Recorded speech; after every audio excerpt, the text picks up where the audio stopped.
Welcome back to Morning Joy, where truth matters. I'm your host, Keith Downey, and very excited to introduce our guest this morning. We've got Royce Hood. He's a musician, singer-songwriter, also the host of a radio show on Truth or Culture Life. That's the name of it, Truth, Culture, Life with Royce Hood, found on Catholic Spirit Radio, and also an executive producer and director of a new film, Incorruptible. And wow, it's my pleasure to have you on here. Royce, good morning. Good morning. Thank you so much for having me. Yeah, absolutely. How is your Lent going so far? It just got started, but I think we're off to a good start. I've got, hoping to get to confession today and get to Mass and going to kick things off right. My 9-year-old son just made his first confession a couple weeks ago, and he was asking Mom just yesterday, Mom, can I go to confession? So I'm really looking forward to taking him today. It's just such an amazing thing to be able to share with my son. That is incredible. I remember my first confession. I wasn't trying to go to confession after my first confession. That's great. That's a testament to you, though. I mean, you sound like a fantastic father if he's interested in going to confession.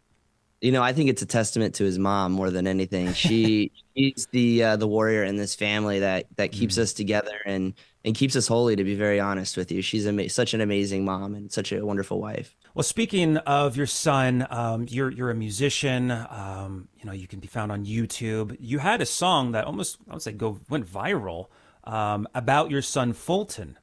Maybe tell us about your son's story and how you wrote that incredible song about him. Yeah, so the short story is little Fulton. We always do a surprise. We don't know a boy or girl until the baby's born. But with Fulton, we found out fairly early on that the baby didn't have kidneys, and because there's no kidneys, there's no bladder. Because there's no bladder and kidneys, there's no amniotic fluid, and this means the baby's lungs won't develop. And if it was just for those things, there are some experimental procedures and things that can be done to help try to save the baby. But this little guy had everything possible, every challenge possible that you can imagine. And so it became very clear at some point that, as my wife put it, he just wasn't made for this world. And so we embraced that pregnancy all 9 months. We enjoyed every minute that we were blessed to be with Fulton. It was just such an amazing, very difficult, but amazingly beautiful experience for our family. Now, shortly after we found out that he had Potter's syndrome, which is what it's called, we were able to capture the sound of his heartbeat at, I think it was the 20 or 22 week ultrasound.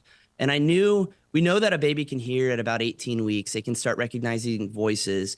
And so I wanted to create something that we could sing to Fulton so that he knew. And we did find out at that point, if it was a boy, and we named him Fulton Joseph.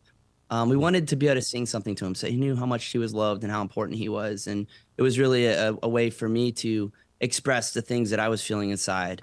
Mm-hmm. And so we put that out, and people started sharing it. And I think, we discovered in that process there had been other families, and there are other families that deal with similar, difficult pregnancies. And to the extent that song helps preserve Fulton's legacy, and leads people to heaven, what more could a father ask for the life of their son? Men experience this type of loss a little bit differently than women, because obviously the women are carrying the baby. But you do it in a way that I think resonates with men, that can resonate with men. And so I think we have a clip of it. Tim, if you want to go ahead and play that for everybody here.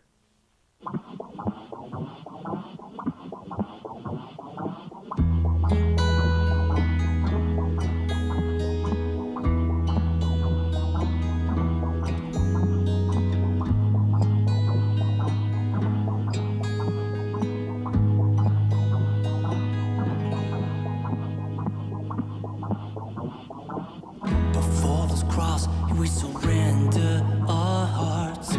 Miracle, miracle from the start. As I sing the song, Fulton, you hear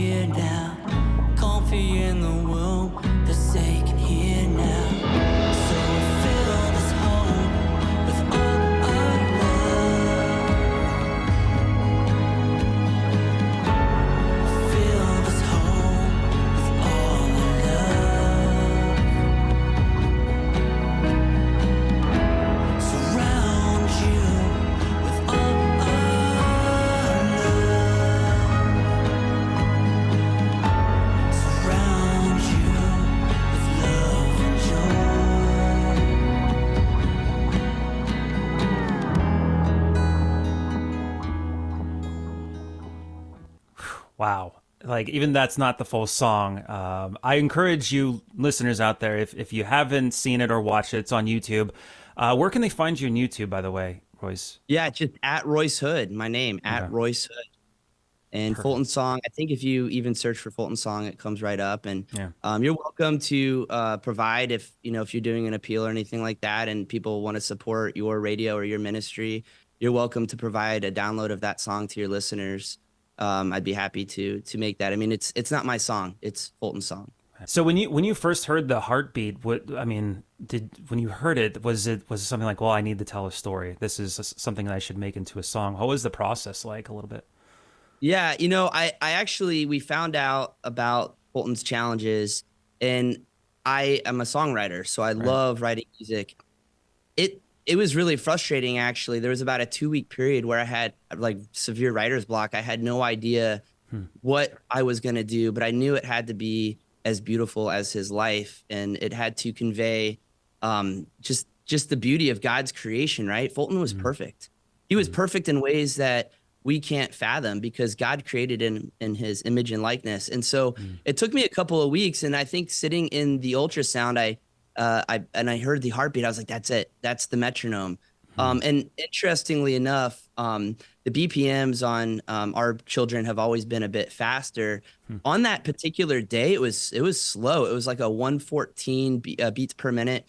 Typically, the range would be higher, like a 135 to 145, something like that. Hmm. But it was perfect for like the nature of this song, being sort of more of a ballad, if you will, to life. And Hmm. honestly, I think going into it, I wasn't really interested in what other people outside of my family thought about the song. It was for Fulton, it was for Hmm. my family, it was for me to help, deal with the grief that I was experiencing. But I also did in the back of my mind think like, okay, I wonder if this can help other people.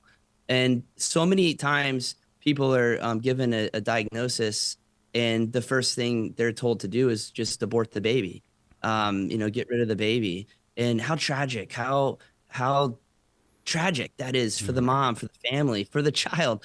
And so we didn't even, our doctor, I think, knew better because of my affiliations and our family. That word never even came up with us.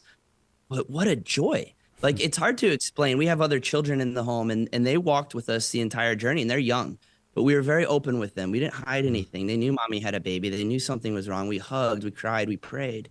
It brought us together. And Hmm. there are moments that I can't even explain, private moments that my family experienced, that are just so beautiful. And Fulton is to this day still a major part of our family. And by the way, we had two other losses after Fulton. We had little Francis. Hmm. Just not that long later, everything looked great. And because of Potter syndrome, you're at a higher risk. So my Hmm. wife went in, and at 15 weeks, everything looked great. It should be an easy pregnancy. 2 weeks later, at 17 weeks, little Francis, his heart just stopped for no reason. We don't have any clue why. And so he was stillborn a few days later. And so he and Fulton are together at St. Clement's, north Hmm. of where we live. And then we had a little Carol shortly after that, which was very early on. But the point is, three intercessors in heaven is how we look at that now, which is quite a blessing in many ways. Wow. Yeah. That's incredible.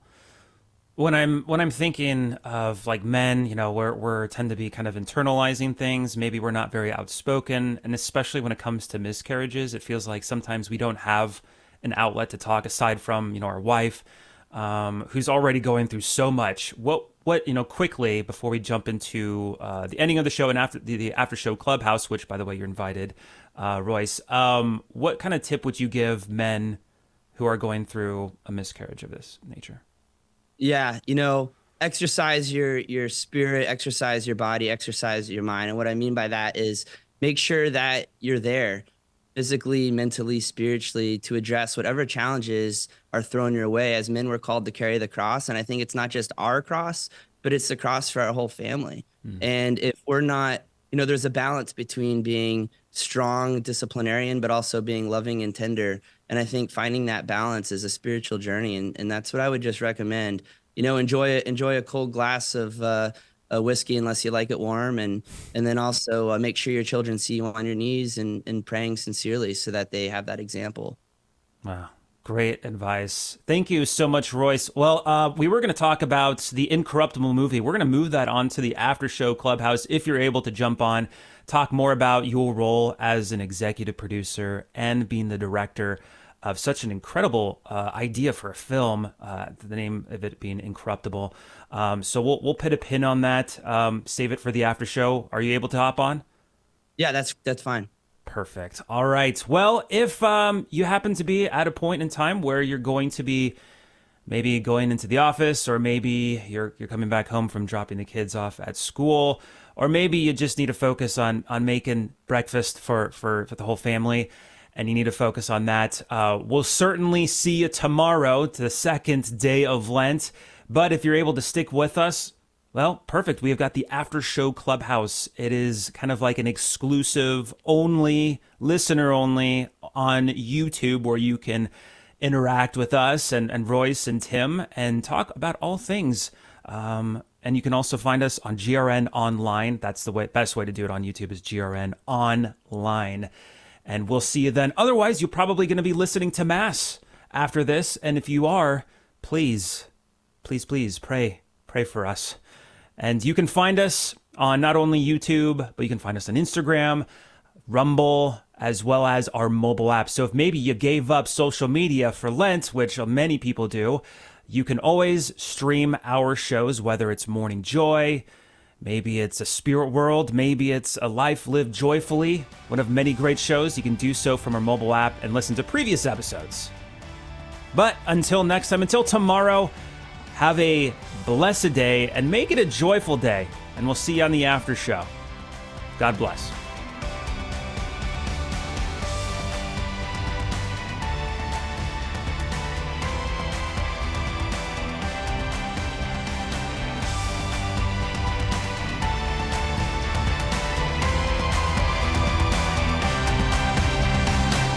This has been Morning Joy, where truth matters, hosted by Keith Downey. Take some joy with you today. Visit grnonline.com/joy to listen again, share a segment, or answer the question of the day. That's grnonline.com/joy.